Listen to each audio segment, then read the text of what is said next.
Some JRPGs are more than just nostalgia trips. They're a window into the evolution of storytelling and gameplay and world building. A lot of games that I'm going to mention today combined innovation, creativity, and so many memorable characters who create experiences that have really stood the test of time. So in today's video, I want to take a look at some of the most essential retro JRPGs, exploring not only what makes them enjoyable, but why they continue to influence games today. So whether you're a JRPG veteran or somebody who's really looking at JRPGs as a genre that you want to get into, this is going to be the list for you. Now, before we get to the list, as always, don't forget to like and subscribe if you're not already. Leave your thoughts down below. Let me know what games you would consider as essential retro JRPGs, so like PlayStation 2 downwards, I guess. And yeah, so let me know if I missed anything otherwise. So before we get to that, what's a JRPG? Let's talk about what a JRPG actually is. Let's define that, just in case you don't know.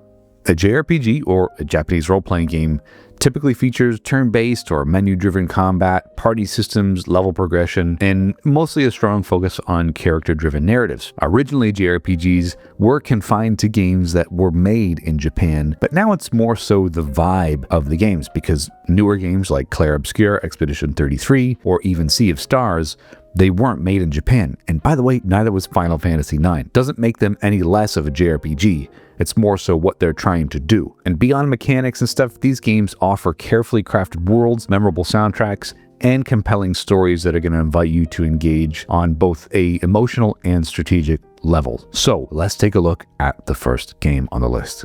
Xenogears is a game that dares to ask questions few JRPGs attempted in its time. It's a story that delves into identity, existentialism, and religion, all while balancing personal drama with epic, seriously epic world-shaping events. You as the player, you're not just observers. I mean, there's dual-layered combat with ground battles and mech-based gear fights. Both of those things demand strategic thinking with the combo system, and overall it just reflects the larger dualities present in the narrative itself. And even at some point there's an arcade-style like free-roam mech segment, so there's a lot of stuff here that breaks that traditional JRPG pacing, offering a real sense of agency rarely seen in that era. Now, despite the latter half relying heavily on text due to many reasons. I mean, basically, it's considered a flawed masterpiece. That second disc for Xenogears, it's more a visual novel than anything else, and it is unfortunate because this really could have been like the greatest game of all time if it weren't for this one shortcoming.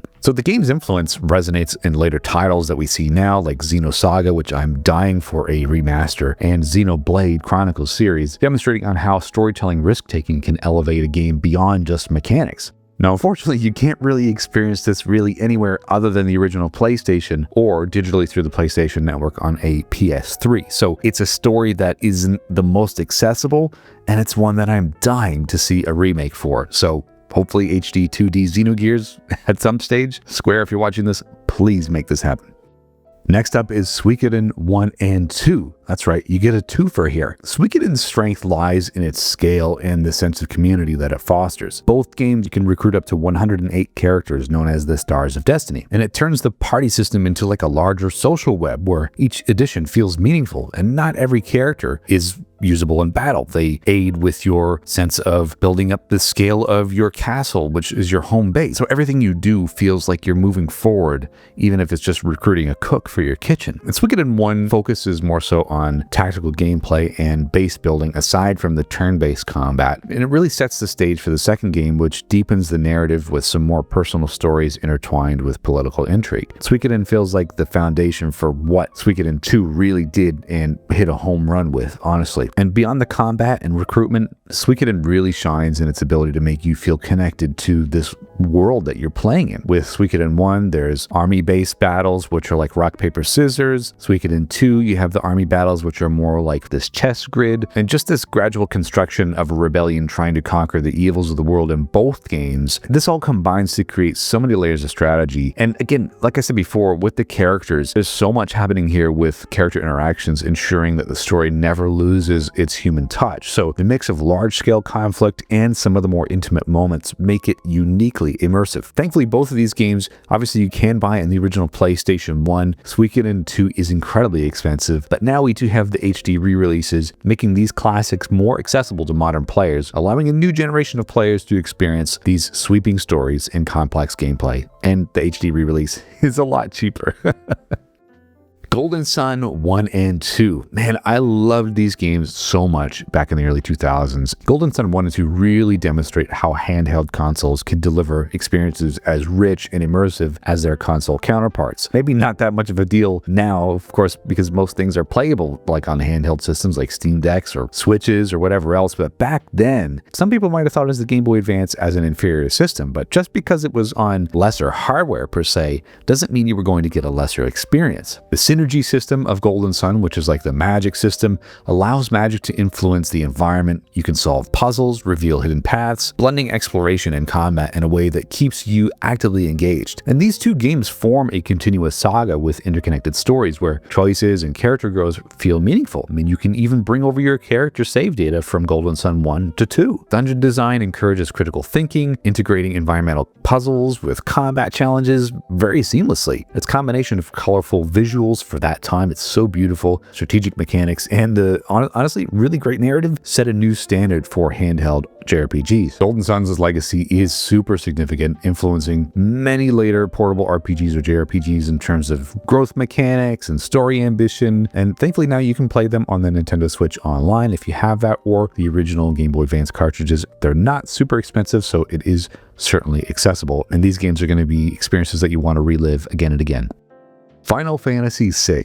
This is a game that is just absolutely incredible, standing out for its ambitious storytelling and ensemble cast. Here you have 14 unique characters, all weaving these unique personal narratives into a larger tale of rebellion and hope. And the villain, Kefka, I mean, he is super chaotic. His personality contrasts with the hero's growth, and it just makes for a climax of the story that's emotionally impactful and super memorable. Here you have some more traditional turn-based RPG stuff, magic and summons, giving you room for creativity while remaining accessible. You can assign different magicite to your characters, giving pretty much any character the ability to use very, very incredibly strong magic and build your team to be as powerful as you want. There's so many iconic sequences here, like the opera sequence, the opening crawl here where you see the Magitech armor trudging through the snow.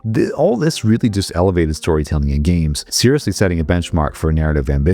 So Final Fantasy VI's influence is vast, shaping the design of later JRPGs and even now inspiring modern narratives. So you can still play it on original hardware, of course, which is where I would recommend it. Play this with a CRT, Super Nintendo. This is the way you can experience it. Or you can play the Game Boy Advance port, the PlayStation 1 port, or probably the most accessible is the Pixel Remaster, which is honestly gorgeous.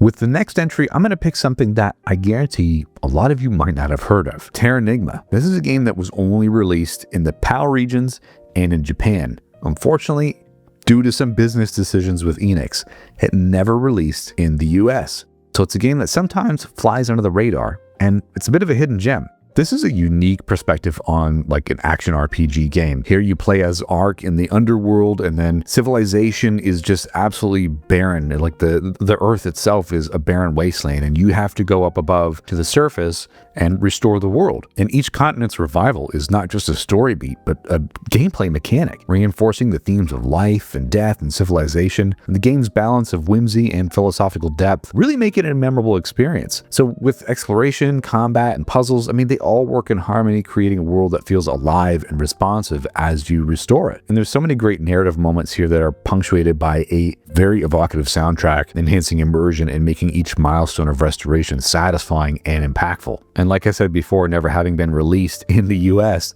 I would say Terranigma has a bit of a cult status. You can play it on the original Super Nintendo PAL cartridge if you want to spend a lot of money in the PAL regions, or you can buy an NTSC reproduction cart off of like Etsy or eBay or something. I would definitely recommend doing it and playing it on original hardware because it's just not available anywhere else. And it's definitely a hidden gem that I couldn't recommend more.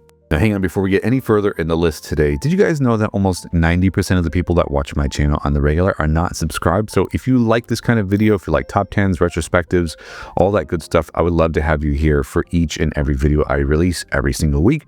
Otherwise, if you want more content on the regular, I would love to have you in touch on Instagram, where I'm posting lots of daily content, and it's just a really fun and easy way to interact with you guys. So anyway, on to the list. So many more games to cover today. This next entry here is a game that I've only just played recently for the first time, so if you want a full comprehensive review on it, you can check that video out. But Final Fantasy Tactics, I would say now, after experiencing it, is definitely an essential must-play old-school JRPG because it pushes the genre into a richer, more strategic direction without losing any of the emotional weight or undertones or anything else that Final Fantasy is known for. Right from the opening hours, the game hits you with a world full of political tension, class conflict, and betrayal, and shifting loyalties. The world of Ivalice feels lived in and layered with lore that's going to reward you if you pay attention. And of course, the main characters here, Ramza and his counterpart Delita, are intertwined with paths that give the story a grounded human core, making the larger conflict feel really personal instead of like weirdly abstract. So it's rare to see a game from this era tackle the heavy themes that it did with the very interesting level of nuance. And where tactics really shines is the gameplay depth. The job system in this game is one of the most flexible and addictive class systems ever put in an RPG. You're not just leveling characters, you're literally sculpting them. You can have characters with different abilities, like a knight who can, attack twice after learning the dual wield ability from a ninja. So this game encourages experimentation, and every battle becomes a kind of puzzle that you solve with the team that you've built. It's tactical, it's rewarding, and it's the kind of system that sticks with you long after the credits roll. So even today,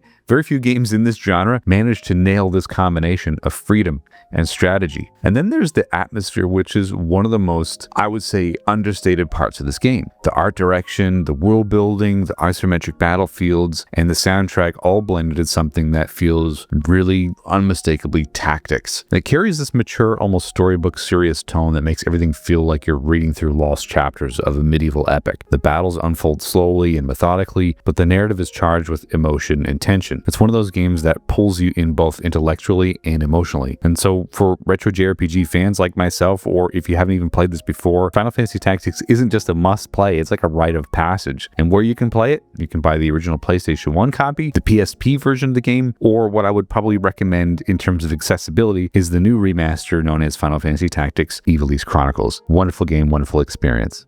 Finally, we're hitting a point in the video where we're talking about Dragon Quest, and we're talking about Dragon Quest 8, and I've picked this one because this is the one that I have the most experience with. I can't speak highly enough of this game. It really is a masterclass blending traditional JRPG charm with some modern presentation. For the first time in the series at this point with the PlayStation 2, we had a fully realized 3D world brought to life through Akira Toriyama's iconic art style and lively voice acting, which really created this uniquely vibrant and immersive environment. Character moments here are heartfelt, and the narrative just has this weight that makes the journey feel alive and real. Turn-based combat, exploration, and leveling systems are approachable and engaging, while the beautiful orchestral soundtrack underscores key moments, really making you feel both drama and wonder and emotion as you play. And the pacing allows you to savor story and gameplay without feeling rushed. You can really go at your own pace when you play this game. As a benchmark for 3D JRPG design, Dragon Quest VIII's legacy is lasting and very memorable. You can play the original PlayStation 2 version, play it on your phone, or even the 3DS. Either way, no matter how you play it, this exemplifies how traditional design philosophies can thrive with modernized presentation, appealing to both new and longtime fans. If this is your first Dragon Quest, you are in for a treat. Next up, we have possibly the most timeless game of all time. Pardon the pun, but it just works. Chrono Trigger remains a shining example of near perfect design. Multiple endings, branching narrative paths, and time travel mechanics make every choice feel meaningful, with combat having dual and triple tech combos, blending strategy with spectacle, while exploration encourages curiosity and engagement without random battles. You can see your enemies on the field while you play, so you know exactly what you're in for. And the collaboration here with the fathers of Final Fantasy, Dragon Quest, and of course Akira Toriyama from Dragon Quest and Dragon Ball fame ensured a marriage of narrative, artistry, and gameplay that few games have still yet to achieve. Music, environments, and characters all coalesce into an experience that is emotionally and strategically satisfying. Its influence is profound, shaping the future of RPG design both mechanically and narratively. So many games now are being called spiritual successors to Chrono Trigger, and there's a reason why. But there's also a reason why a lot of those games fail to live up to the same expectations, because it really is a lightning in a bottle situation that you can't ever have again. Where can you play this game? You can play it on Super Nintendo, which is where I would recommend it, although it is pretty pricey. You can play it on PC or Steam. You can play it on your phone. Would I recommend that? Not really. Or you could also play it on PlayStation 1 with the Final Fantasy Chronicles set.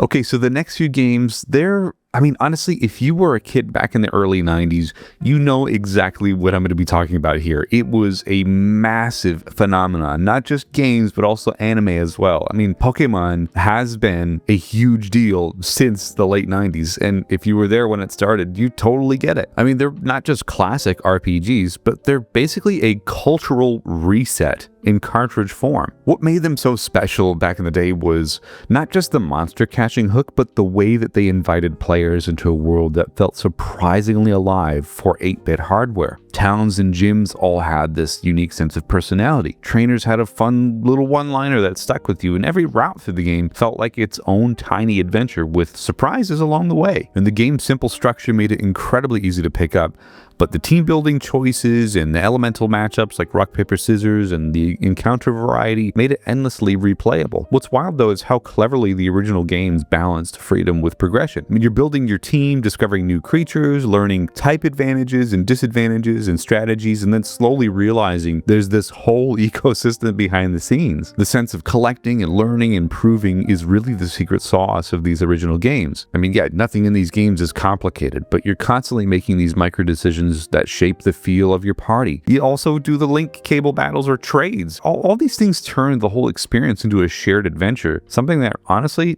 felt way ahead of its time back in the late 90s. Even with all the glitches and quirks that we can poke fun at today, these games still hold up because they're earnest, they're imaginative, and built around a gameplay loop that's still timeless. They're essential not just because they started a global phenomenon, but because they remain some of the purest examples of what makes RPGs so inviting in the first place. Man, I really loved these games back then and still now. This game stinks. Well, Earthbound is a great game, but I tell you what, this, for a long time, was a cult classic thanks to its terrible marketing campaign, but that's for another video another time. But Earthbound really broke the mold of traditional fantasy JRPGs or RPG settings with this modern, quirky setting. Its humor, emotional beats, and unconventional mechanics like the rolling HP meter and psi powers give the game a unique personality that feels so uniquely lived in, familiar, and yet full of surprise. The narrative here balances levity and heart, exploring themes of friendship and courage and personal growth. Characters are memorable, and even the small moments contribute to an overarching sense of charm and engagement, and sometimes bewilderment. This game's weird, but it works. It's all very uniquely Earthbound. And look, alluding to the cult status, it's a game that only sold like 100 and some odd thousand units back in the early 90s. Would I recommend playing it on original hardware over the Nintendo Switch Online version? Yeah, honestly, I probably would. There's nothing like having that original experience with a CRT. It's honestly an amazing thing that everybody should experience if you're wanting to get into a game like this. Now look, this next game, I know it's not a JRPG, it's more so just an open world RPG, but it is still incredibly influential. Shenmue. This, back in the Dreamcast era, was a unique experience, blending open world exploration, RPG elements, life simulation, really just creating a world that feels responsive and alive. NPC schedules, weather effects, environmental storytelling really is going to immerse you fully into this adventure. The game set new standards for narrative-driven open world games, influencing franchises that I love like Yakuza and Persona. It's a story of revenge, justice, and personal discovery. It's all grounded, but yet very compelling. It's going to encourage you to interact with the world in many meaningful ways, even if they're small. And the pacing allows for both reflection and action. It's a real hallmark of its design sophistication. And of course, the adventure continues into Shenmue 2 and 3. Will it ever finish telling the tale? Who knows, but you know what? Shenmue is a landmark RPG that everybody should experience. You can play the remastered editions for modern platforms or the Dreamcast, which is probably where I'd recommend playing it because, again, I'm such a retro JRPG buff. I like to have original hardware and I like to play these games on the CRT. But regardless, Shenmue's legacy in narrative immersion and simulation design remains incredibly influential, demonstrating on how far a game can push storytelling and world building. And by the way, QuickTime events, yeah, this game started them. Very important and very influential. Next up is one of my favorite games and what I would describe as the ultimate Saturday morning cartoon adventure put in a blender with a JRPG.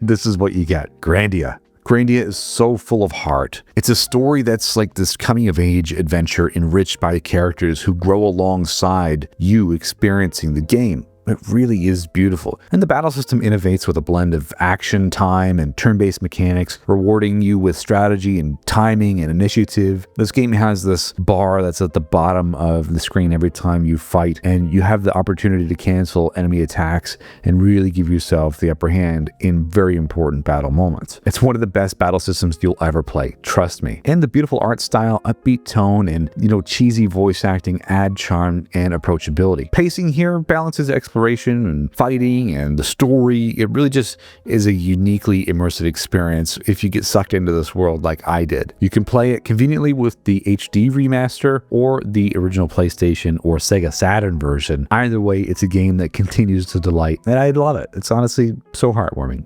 Play it. And last but not least is Final Fantasy VII. I know, I'm a Final Fantasy VII fanboy, but it's for good reason. This game brought cinematic storytelling to a broader audience. There's themes of identity and grief, and even big tech trying to ruin the world.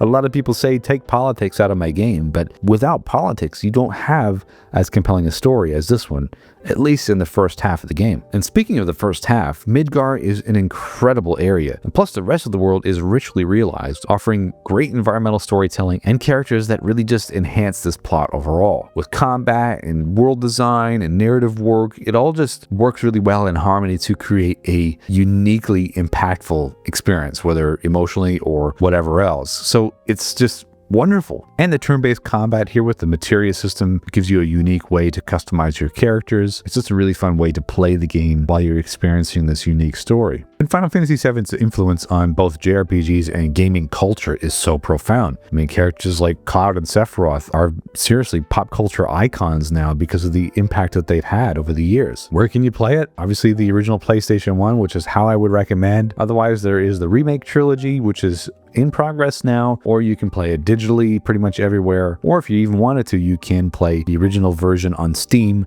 with some beautiful graphical enhancements thanks to Sunomods, which is amazing. If you didn't like the remake trilogy, this is the way to have a real true remaster done by the fans for the fans. So Final Fantasy VII, one of my favorite games of all time, and I will continue to sing its praises. Even if there's some groans and grunts out there, it's really hard to understate the impact that this game has had on JRPGs as a whole.